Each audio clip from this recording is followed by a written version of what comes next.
Hi everyone, it's MikaHell, and today in this Dragon Staff tutorial I'm going to share with you some really cool cheating death variation, the chest roll, and one with the Superman.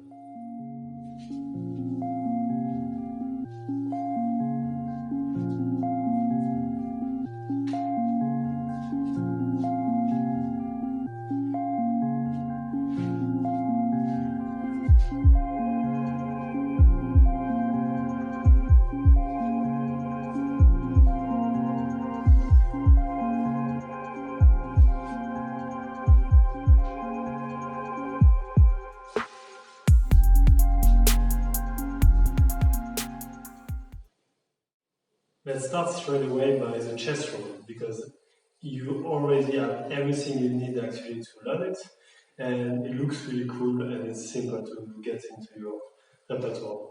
So, if you have learned with me the cheating death before, you know that the staff is making all the way and is U-turn behind my neck. So you are aware already of the path of the dragon. And the path of the dragon for the chest roll gonna be exactly the same. As the only difference that the dragon gonna roll now inside, going to our chest, to the fourth point here, and going back to our head. So you can even really see it in the center. And you want the center point to be really following that line in order to not have to bend too much. Try from the side. And you see, my hand, which is guiding, so when the dragon is not rolling, help to push the dragon at the moment where we transfer here and change hand. I give a little push, not too strong, to allow the dragon to do his U-turn. And coming back.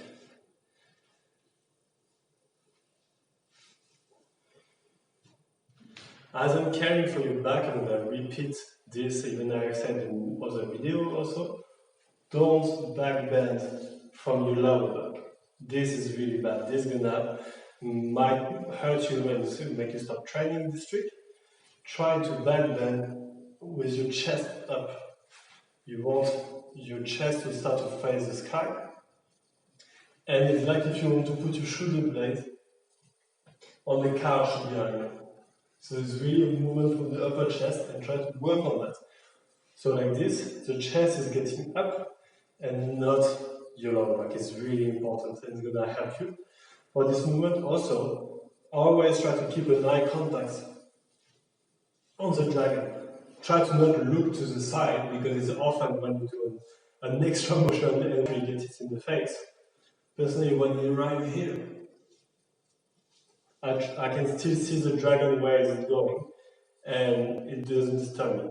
After I'm a man and I don't have such a strong chest, and if you're a woman, it's the case, I would advise to try to go really on the upper part here, which is normally should be almost flat for everyone, but I normally see that trick working for everyone I teach it so far. So there's a way to go around it. And last advice on this one, because it's going to the chest and close to the face and we don't want to hurt ourselves, really take it slow.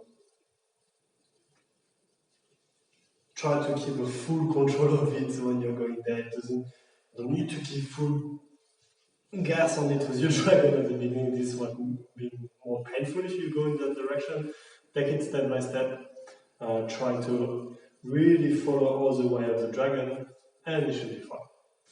Now we are ready for the second trick of this tutorial, and I name it the Superman because it's really a similar stance at the beginning, but it's really closer for me than what we will call later a minimal steal, even though if it's still a version when you use the assistance of the other hand. I will show you later what I mean by the minimal steal. So we're going to start by an exaggerated version of this trick, then we're going to go to something a bit more standard. This time we do it a bit in the other way around. So what I want you to do is to place your hand, let's say for example, your left hand close to the center, and another one still here, but quite further, in order to have most of the weight on my left hand here, okay? Now, instead of starting straight, I'm gonna start on my side, and here I'm with my left hand leading on my right side. And I'm gonna start to the rotation, the roll of the dragon, and at the same time, I'm going to the other side, which means that I'm starting the rotation, and by doing so, I'm at the same time turning with my body through the center, then to the other side. By doing so, we are creating a loop like this, which allows the dragon. Normally, we do it with our hand. Remember, we were pushing with it. Now, as we don't use our hand, we use the rotation, the movement of our body from one side to another to make that loop. Okay? So to do it again, here, I let the dragon roll. I really don't shortcut or anything. And you see, at that moment, my left hand is definitely higher than my right one, and I have most of the weight. And the dragon is basically doing the same motion than the cheating death. It's means rolling on my arm behind my neck. And now the dragon is going again back in front, and then catch it back. Now with my right hand, my right arm as a leading, taking almost all the weight and bring it back to the other side. So I will show you from behind so you can see the tricky part around the neck.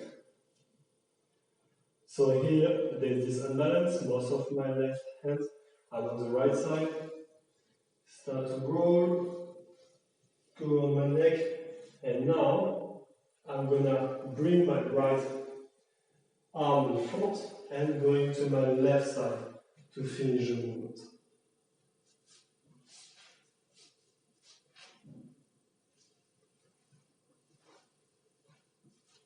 And of course, the same on the other direction. A way to get a real full control of a dragon staff is to be step by step more aware of those circular motion that you will have in dragon staff when the dragon wants to turn, and why the circular motion is created. Either it's by one of our movements, or either it's because the motion of our body, either it's because of where we are placed in the center. There's a lot of different parameters which change that. And here, in the cheating death, it was our hand who brings the staff to turn and to make the U-turn. But as we don't use this now because we have full contact, here it's going to be our body motion, but pretty much it's the same trick. But we are making it a bit harder in that way. And if you are feeling comfortable with that step, we're going to go for the next one. Now that we are comfortable with making that loop with our body, we're going to do exactly the same, but try to stay as much still as we can with our body.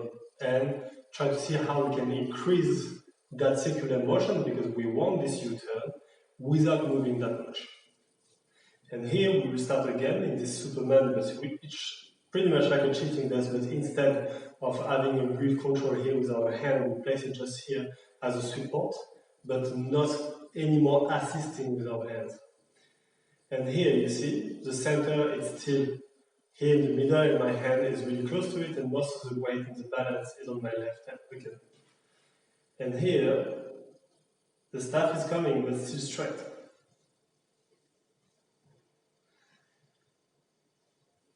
But I still managed to create the circular motion.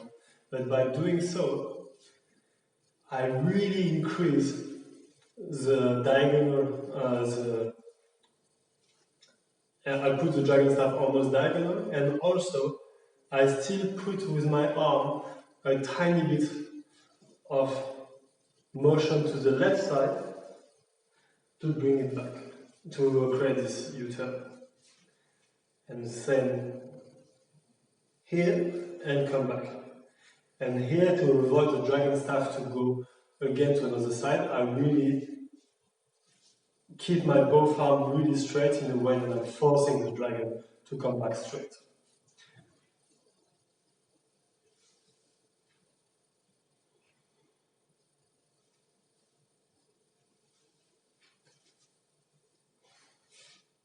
So I really invite you to spend time on this variation of the cheating dance, because it's really bringing some element of control we're going to be absolutely necessary for some really cool tricks coming on in the next tutorials.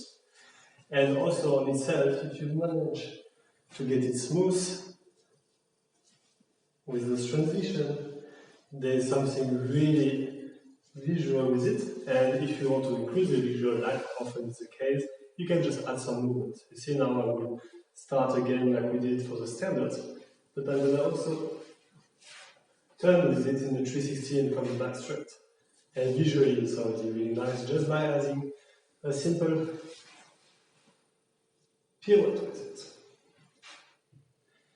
And this is the end of this tutorial. I hope you enjoy it. I welcome always any kind of feedback. If there's also some place where you are still stuck, please let me know. I can try to figure out something and add something to that tutorial in the comments. Every kind of your feedback helps me to become a better teacher and give better explanation to the future people around, and help you to go further as well. So it's a win-win situation. And I will let you at the end of this video with some of the variation and new trick will come in the next video. And I'll see you in the next one.